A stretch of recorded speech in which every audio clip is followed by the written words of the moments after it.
నేను చేసిన తప్పు మీరు చేయొద్దండి. గొంతు అడ్డుపడుతుంది. ఎందుకు తెలుసా? మనకి ఇష్టమైనది ఏం తెలుసా? షాపింగ్.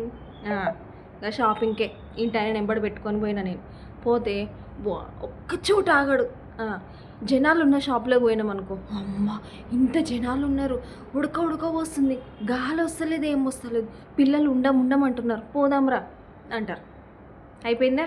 బయటకు వచ్చినామనుకో, జనాలు ఎవ్వరు లేని షాప్లో పోయి చూసినామనుకో, అక్కడ స్టాక్ లేదు, ఏం లేదు, ఓల్డ్ స్టాక్ ఉన్నట్టుంది, ఎవరైనా మనుషులు ఉన్నారా దాంట్లో, జనాలు ఉన్నారా, ఏం బాగుండవు దాంట్లో, రా వేరే చోట పోయి చూద్దామంటారు.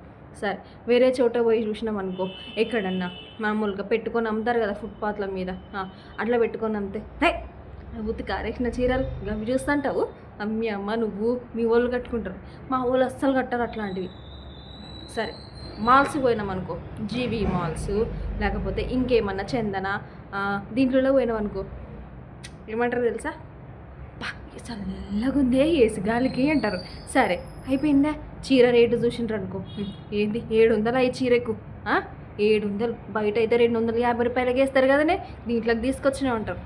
నేను రమ్మని లేదు, నేను చూడమని లేదు, పోయిన దగ్గరనేమో నిలబడకపాయ, ఉడక అనబట్టే. గా చీరలేమో మీరే కడతారు, మా వాళ్ళు కట్టారు అని అంటారు. ఆ చీరలేమో ఉతికారేసినట్టు గవేం తీసుకుంటామంటారు.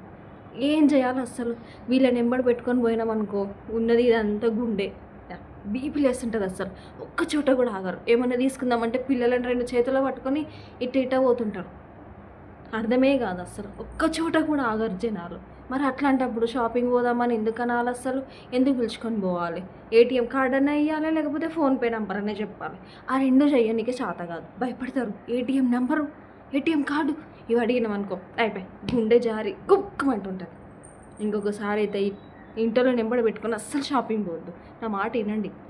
10 చీరలు కొనుక్కొని వస్తాం, మనం ముక్కరం పోతే. వాళ్ళు వచ్చిండ్రు అనుకో, ఒక్క చీర 2 చీరలతో ఇంటికి వస్తాం.